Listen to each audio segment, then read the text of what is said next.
Bueno, continuamos. Entonces Luis XVI es capturado en su regreso, pues huye de Francia y con apoyo de otros países como el Imperio Austrohúngaro, intenta regresar, pero es capturado y le cortan la cabeza en la guillotina. De 1793 a 1794, Robespierre, que es líder de los jacobinos, asume el poder en Francia y a la época en que él gobierna es conocido como el reino del terror o el reinado del terror, porque a cualquiera que se oponga a su forma de gobierno o a la forma de gobierno que se quiere instaurar, se le corta la cabeza. Finalmente, en 1794, Robespierre es derrocado, es decir, es vencido y también le cortan la cabeza en la guillotina. En 1795 se organiza una convención que es llamada el Directorio y ese directorio estuvo al mando de la nación. En 1799, Napoleón Bonaparte disuelve al directorio y funda al consulado dirigido por 3 cónsules, con él al mando de estos 3 cónsules. Napoleón Bonaparte después disuelve al consulado y proclama el primer imperio francés y se autoproclama emperador. Con eso se terminan pues, todas las etapas de la Revolución Francesa y a la llamada Primera República que se instauró después de la Revolución Francesa. El Imperio Napoleónico. Es el imperio en que Napoleón es emperador de Francia. En 1804 gobierna y conquista una gran parte de Europa Occidental hasta su derrota en la batalla de Waterloo, Bélgica, en 1815. Entonces, desde 1804 hasta 1815 el imperio napoleónico se expande hasta que en Waterloo sufre una derrota definitiva en Bélgica y es desterrado a la isla de Santa Elena. Ahí en esa isla fallece. Ya lo habían desterrado una vez anteriormente y logró regresar e incluso estuvo un año más ahí en Francia, pero ya no tuvo tanto éxito como anteriormente y finalmente en Waterloo en 1815 es derrotado y desterrado y fallece en la isla de Santa Elena. Cronología del Imperio Napoleónico. Cronología del Imperio Napoleónico. 28 de mayo de 1804 Napoleón se proclama emperador de Francia. En 2 de diciembre de 1805 ataca a los ejércitos austriacos que ocupaban Baviera y que formaban una coalición con Rusia contra Napoleón. En 1806 Napoleón conquista el reino de Nápoles y nombra a su hermano José como rey. 1806 funda el reino de Holanda y coloca a su hermano Luis como rey de ese reino. En 1807 se enfrenta con Prusia y Rusia y gana el territorio de Westfalia.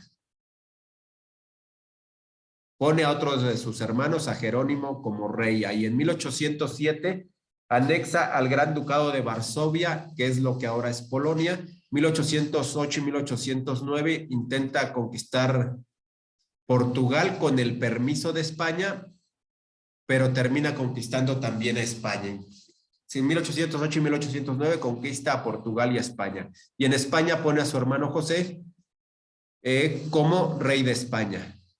Y eso tiene que ver con esa invasión francesa a España, ayuda a que las naciones latinoamericanas puedan iniciar sus guerras de independencia. 1812, Napoleón invade Rusia. Y esta se considera que fue ganada por Rusia.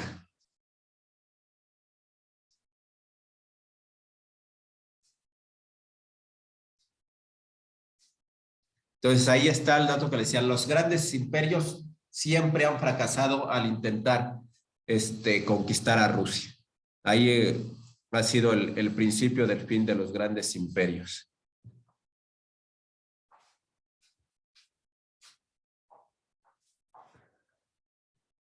Gracias.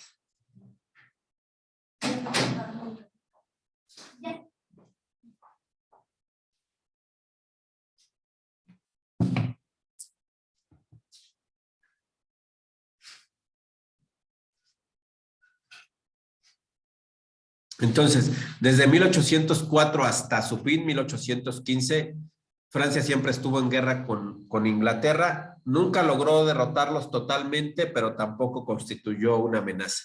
En cambio de Rusia, pues sí decidió salir porque Rusia sí les ganó. En 1813 el ejército francés de José Bonaparte es derrotado en España. El de su hermano, que había sido nombrado rey, es derrotado y expulsado del país. En 1813 ahí empiezan las derrotas del imperio francés, ¿no? Desde 1812 que no puede con Rusia, ahí empieza el declive del imperio francés. Por eso es que los Estados Unidos jamás han decidido enfrentar de manera frontal ni a la Unión Soviética, cuando era la Unión Soviética, ni ahora a Rusia.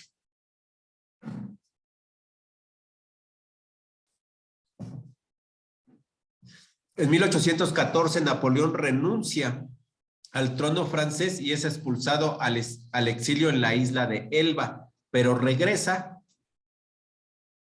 Inglaterra hace que sea restaurada la monarquía de los Borbones en Francia, los cuales colocan a Luis XVIII como rey, hermano del rey que fue guillotinado en el inicio de la Revolución Francesa. En 1815, Napoleón se fuga de la isla de Elba y regresa a Francia, que debido al descontento que había provocado el rey Luis XVIII, por tratar de restaurar la monarquía absoluta y los privilegios que tenían,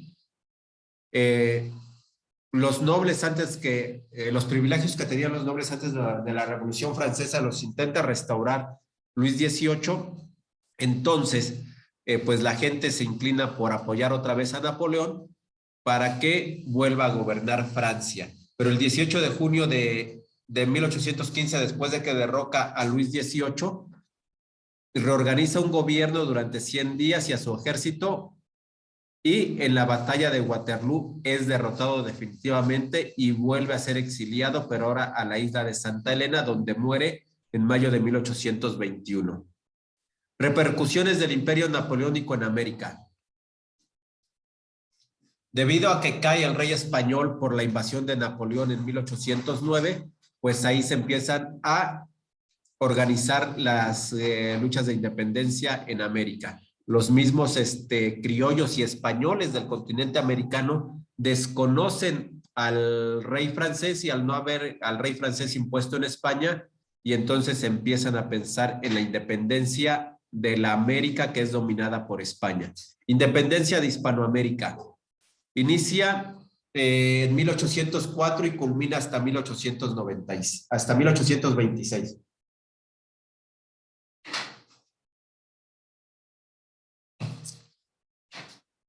Cronología. El primer país en lograr su independencia es Haití, que actualmente es quizás el país más pobre no solamente del continente americano, sino del mundo. La consigue en 1804. 1810, independencia de Colombia. 1810, la de México. Todos esos son los inicios.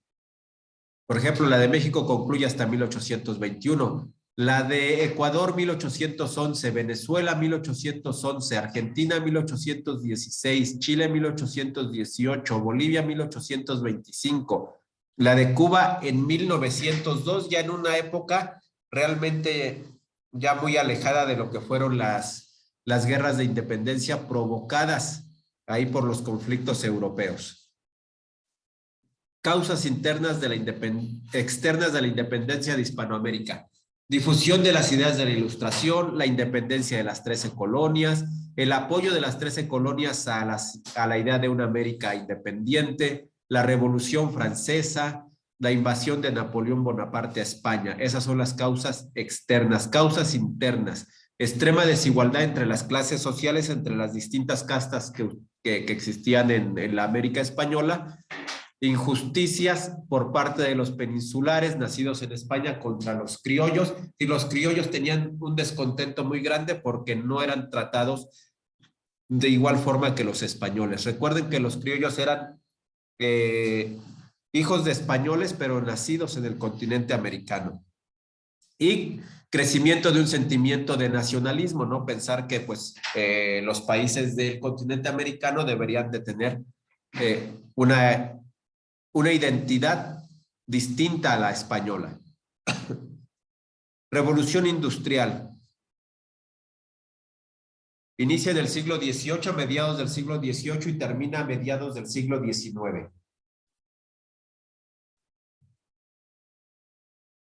Va de 1750 hasta 1840. Se inicia en Inglaterra y es la transformación de la economía y de las formas de producción.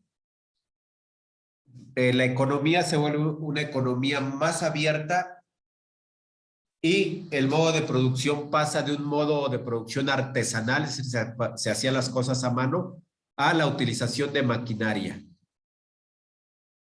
Causas de la revolución industrial: las guerras napoleónicas,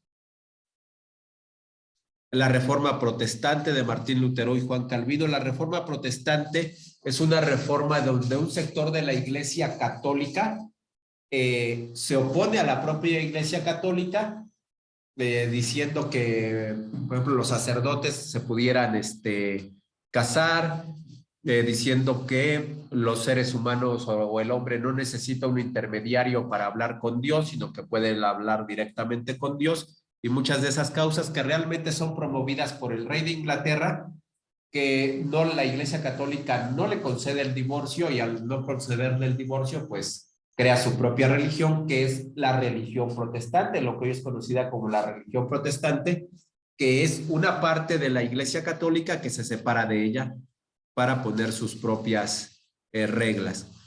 Otra causa de la revolución industrial es la Ilustración. Esa ilustración trae consigo avances en la ciencia y en la tecnología y que difunde la libertad de comercio entre las naciones. Repercusiones de la revolución industrial: expansión del comercio entre las naciones, creación de nuevas actividades económicas como la industria textil, aparece una nueva clase social. Bueno, es más, vienen dos clases nuevas, ¿no? La burguesa y los obreros, el proletariado, que son dos clases antagónicas. La clase burguesa, que es dueña de los medios de producción, y el proletariado, que es la clase obrera, que solamente posee su fuerza de trabajo, su mano de obra. Hay un rápido crecimiento de la población, en general en todas partes y en particular en las poblaciones urbanas, porque aparte de que en general aumenta la población, porque al haber mayor cantidad de satisfactores, pues la población tiene más alimento y entonces crece la población, y la urbana crece más porque la población del campo empieza a migrar a las poblaciones urbanas. Creación de nuevas clases sociales, ya se los dije: la clase obrera, que es la clase trabajadora, y la burguesa, que es la dueña de los medios de producción.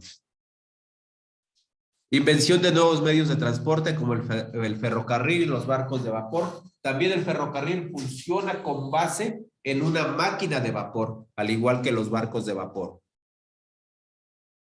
Surgen corrientes ideológicas como el sindicalismo, el socialismo, el comunismo, el anarquismo, el cartismo, el ludismo.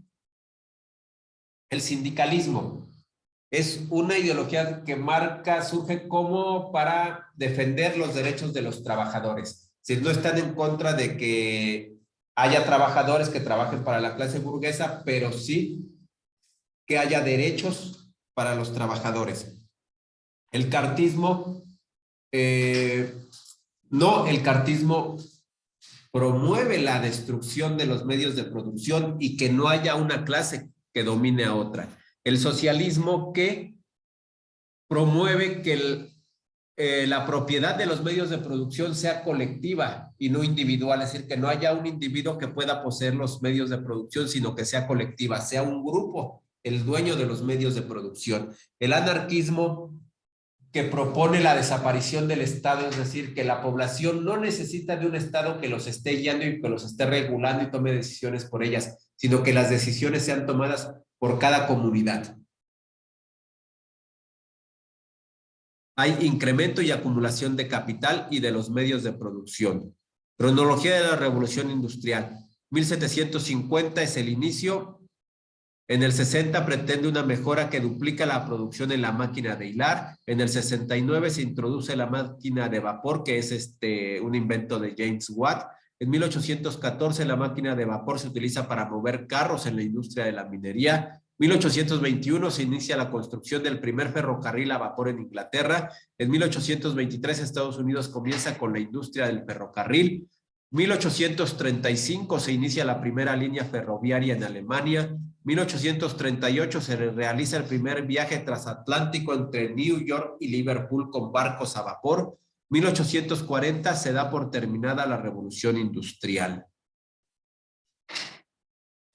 Liberalismo económico y político del siglo XIX.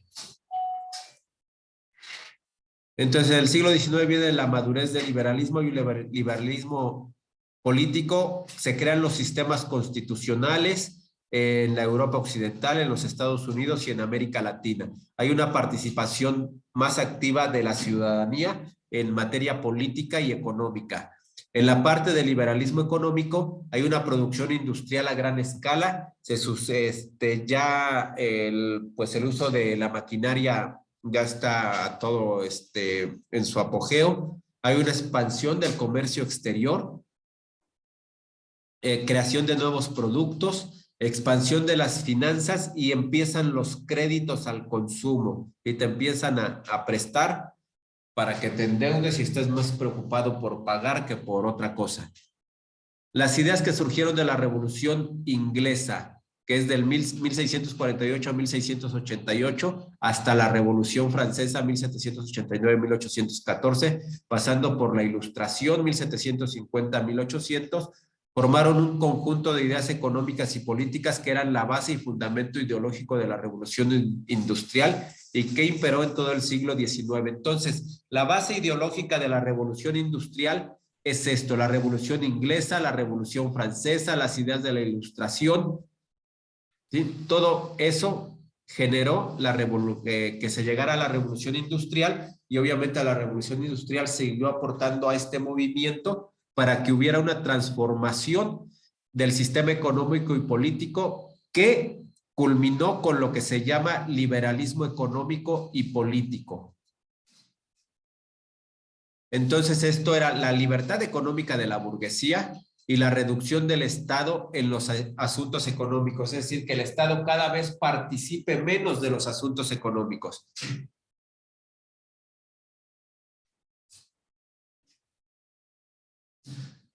Pensamiento y movimientos sociales y políticos del siglo XIX, la lucha entre el liberalismo y el conservadurismo.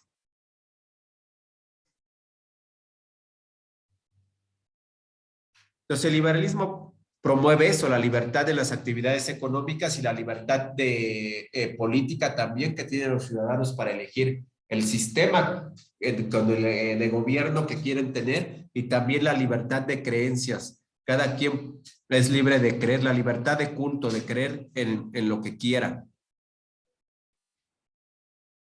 Y el conservadurismo pues se defiende el poder ilimitado del rey, es decir, la monarquía absoluta, el rey tiene un poder absoluto e ilimitado, el monopolio de la religión católica, es decir, la religión católica obligatoria y la única religión oficial, y el monopolio de las actividades económicas por parte del Estado, es decir, el Estado es el que debe de regir la economía.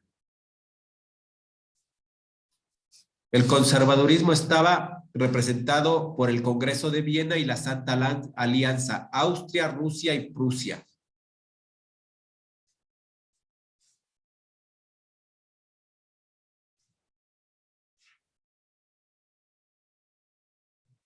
Movimientos obreros y el pensamiento socialista. Entonces, la clase obrera, pues obviamente como una nueva clase que surge, también empieza a desarrollar su propia ideología. Sí, ahí está.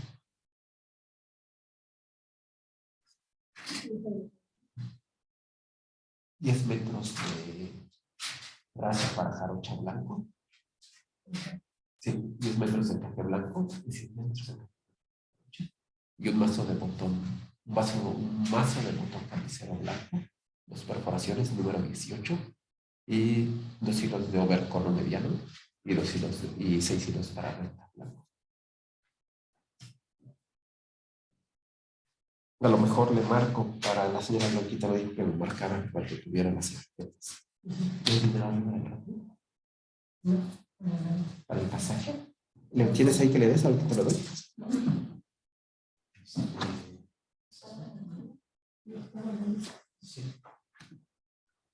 Entonces, las corrientes de las clases obreras, ludismo.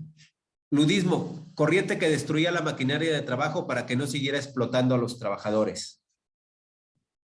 Socialismo, ya dijimos, promovía la propiedad colectiva y no la privada. Comunismo, pues el bien común, que todos el acceso a todos de una vida digna. Es el Estado quien debe procurar el bienestar de los habitantes y garantizar los servicios de todo tipo. Anarquismo, no se requiere un Estado, sino que cada comunidad debe entre ellos tomar los acuerdos y las decisiones que sean mejores para la comunidad. Sindicalismo, defensa de los derechos de los trabajadores.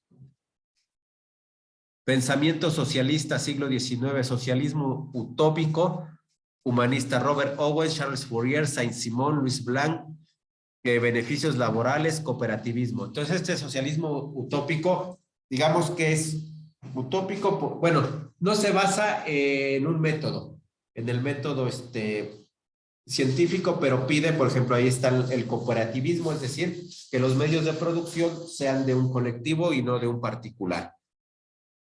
El socialismo científico, que sí ya ocupa el método científico, desarrolla el materialismo histórico y pone a los hechos históricos como los causantes de los efectos económicos, o que la economía es el resultado de los sucesos históricos. Este socialismo científico, que es materialista, Karl Marx, Federico Engels, plantea la lucha de clases como algo necesario e inevitable para la evolución de los sistemas económicos, y postula la dictadura del proletariado. Es decir, estamos, según el socialismo científico, en la antesala de esto, ¿no? Que el proletariado tome el poder y establecerse ya para siempre esa parte de que sea la gente trabajadora la que tome las decisiones.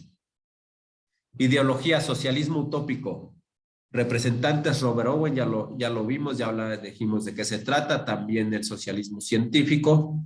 Cronología de los movimientos obreros en el siglo XIX. 1830, Revolución de Julio en Francia, que derroca al rey Carlos X.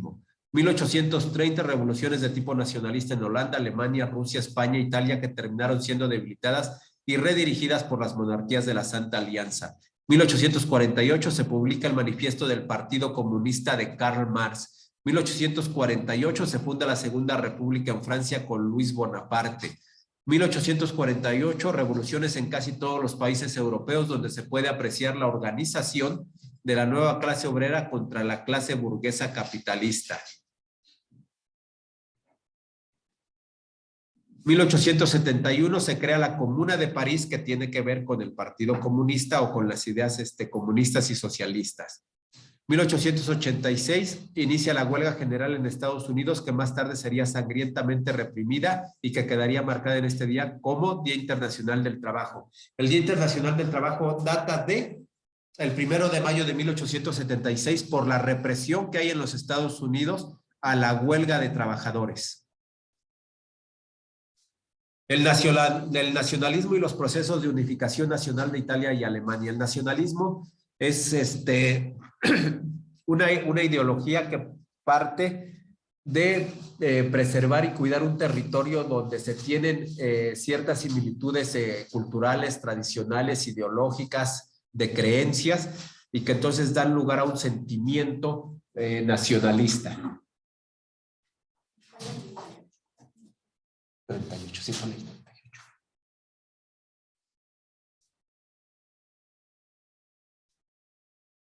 Unificación de Italia. Primera fase de la unificación de Italia. Está en el movimiento de los Carbonarios, la República de Mazzini. Los lazos que en esta época el Papa tenía con Napoleón III impidieron el desarrollo de esta consolidación italiana, ya que tanto Francia como Austria tenían influencia geográfica en territorios italianos. En 1852 comienzan los intentos por unificar Italia. En 1859 Francia le cede el reino de Lombardía a Cerdeña después de haber derrotado a Austria. La segunda fase de la unificación italiana se da cuando Nápoles y Sicilia se integran al reino de Cerdeña. Y en 1861 se proclama el reino de Italia teniendo como rey a Víctor Manuel II. Roma y Veneto seguían separadas, pero finalmente también se unen a Italia.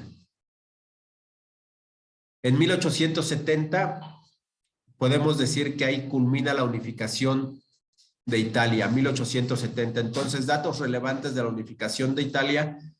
Es un periodo largo que inicia en 1852 y que culmina en 1870. La unificación de Alemania. Alemania estaba dividido en más de 39 estados. De esos 39 destacaban el Imperio Austriaco y el Reino de Prusia. De hecho, de esos estados, el austriaco se mantiene hasta la fecha. Austria sigue existiendo. 1815 son los inicios de la unificación alemana con el Congreso de Viena.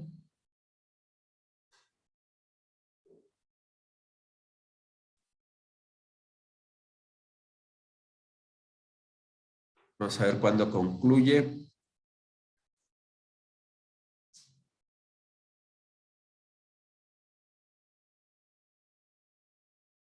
Concluye en 1871, si no me equivoco. Sí, 1871 concluye la unificación de Alemania. Después de ganar la guerra contra Francia, Prusia se anexa a las regiones de Alsacia y Lorena y junto con los demás estados, excepto Austria, se promulga el Imperio Alemán bajo el liderazgo del canciller Otto von Bismarck. Ya les había comentado, Austria no se integra a Alemania y hasta el día de hoy sigue existiendo Austria como un estado independiente.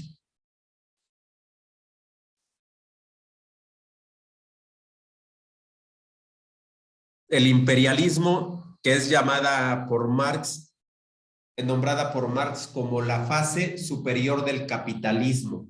Pues ahorita estamos en el imperialismo, que es la fase superior del capitalismo, y de acuerdo con Marx, vendría lo que es la dictadura del proletariado o el camino a un socialismo, que es lo que se trata de evitar, sabiendo que lo que escribió Marx pues son cosas que han ido pasando y que se basa en un método científico. Entonces tienen temor de que efectivamente venga ya la fase donde se da paso al socialismo y donde va a ser la clase trabajadora la que ahora gobierna, así como los burgueses dijeron, pues nosotros somos los que generamos la riqueza, ¿por qué no debemos de ser nosotros los que gobernamos? Pues realmente la gente que genera la riqueza es la gente trabajadora, ¿no? La que pone la fuerza de trabajo, la que está produciendo, la que está trabajando. Y se supone que esta clase trabajadora en algún momento se va a rebelar, va a hacer revoluciones que ahora ya no van a ser revoluciones burguesas, sino revoluciones proletarias y que van a culminar con la toma del poder por la clase trabajadora. Imperialismo. En este periodo la humanidad se caracteriza de manera general por no haber guerras entre los estados más grandes, hay un alto crecimiento. El imperialismo ya se acabó y que estamos en una etapa, no sé, de liberalismo económico, de globalización, lo que sea. Entonces, en esta etapa no hay guerras entre los grandes estados, hay como un pacto a lo mejor ni escrito, pero no hay guerras, hay crecimiento económico y hay una carrera por territorios, pero territorios en otros lados, ¿no? De los europeos que se apropian de territorios en América, en Asia, en África. Dice, los países en gris que forman parte de los estados altamente industrializados e involucrados en la carrera imperialista. Pues esto está mal, se les fue ahí, son daltónicos porque pues los que están en gris, por ejemplo, México está en gris y México no es un país altamente industrializado, ni toda Latinoamérica que está aquí marcada, ni esta parte de Asia que está aquí marcada. Bueno, China sí, pero ahí cometieron errores. Realmente altamente industrializados diríamos que más bien son los que están en azul, ¿no? Estados Unidos, acá esta parte de Europa, entonces está medio mal ese mapa. Recuerden los países que competían y que compiten por territorios y por el comercio: Inglaterra, Francia, Alemania, Estados Unidos, Canadá, Australia, China, Japón. Datos generales del periodo de 1870 a 1914, es decir, en esos años donde no hubo guerras y donde hubo un crecimiento económico y un crecimiento poblacional también. Población mundial estimada para 1890, 1.500 millones de personas, 55% la constituían países asiáticos. La población europea nos vamos a volver a conectar terminando, nos volvemos a conectar terminando. La población europea estaba constituida por 430 millones, esto no va a venir. Revolución científica tecnológica. Se da a finales del siglo XIX, más o menos por ahí de 1870, y es conocida como la Segunda Revolución Industrial.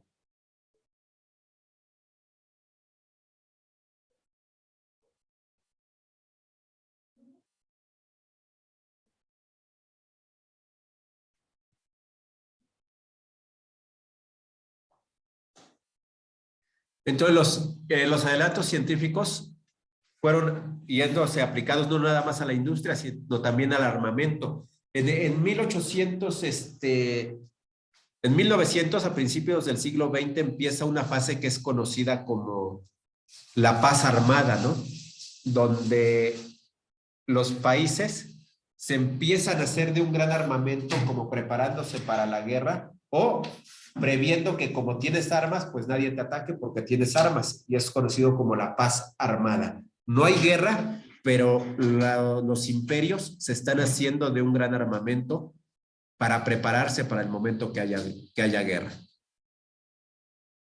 Entonces, empezó el uso de la electricidad a principios del siglo XX, uso no masivo, no era un uso masivo ni del teléfono ni de la radio, pero sí ya empezó su uso. La expansión del uso del acero y del hierro, además de la producción de ferrocarriles, expansión de las vías de ferrocarril, los barcos empiezan a construirse de acero y a utilizar turbinas a vapor.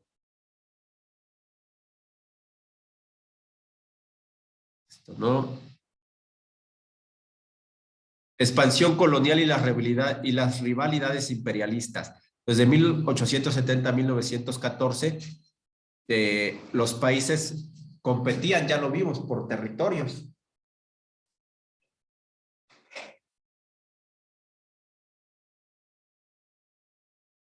Entonces, la industrialización y la colonización eran los terrenos en los que competían, ¿no?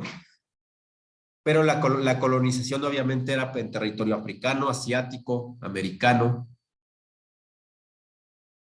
¿Quiénes eran las potencias que rivalizaban? Inglaterra, Francia, Alemania, Estados Unidos, Italia, España, Portugal, Bélgica, Holanda, Japón y Rusia. Entonces, tener bajo su control territorios de África, América Latina y Oriente como Australia. Francia coloniza Túnez, Argelia y Marruecos. Inglaterra a Egipto,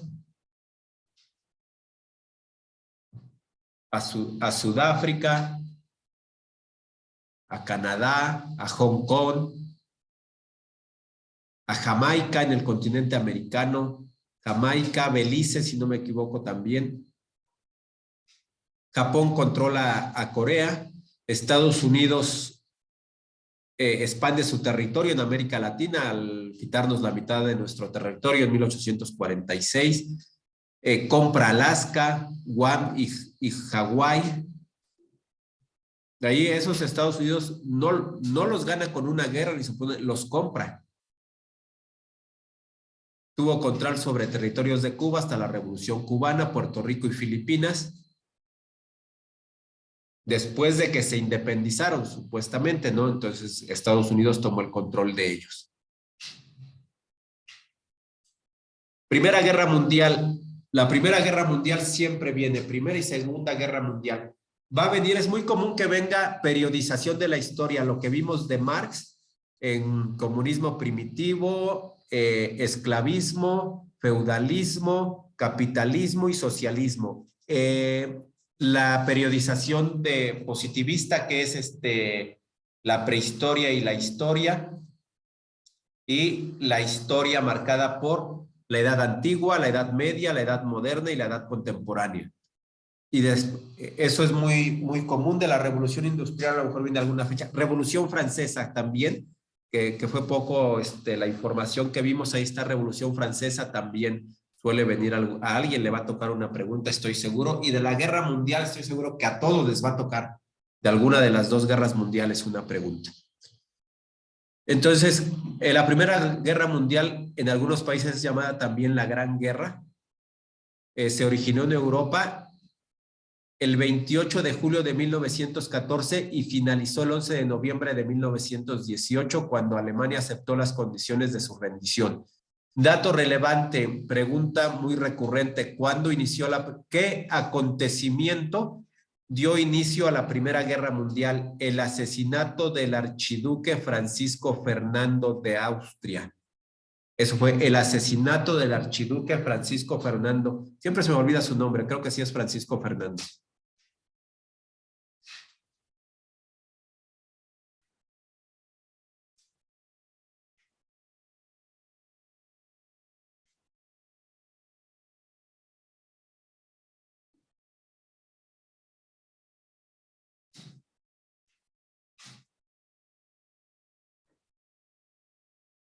Aquí está Simen.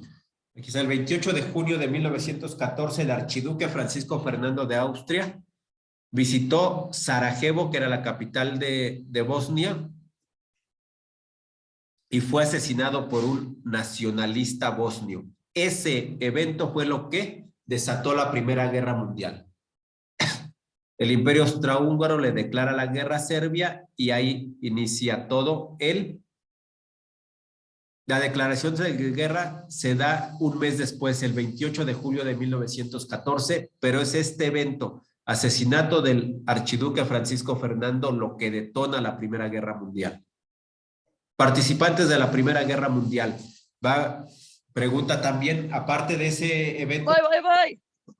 Del evento que acabo de señalar. Ah, sí, mande. Ya casi.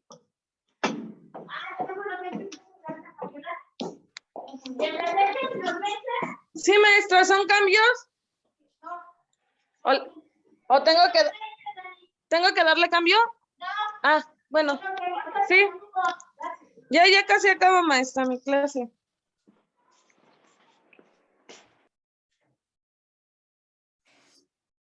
Bueno, entonces, la triple alianza estaba formada por el Imperio Alemán, el Imperio Austrohúngaro e Italia. Y la Triple Entente formada por el Reino Unido, Francia y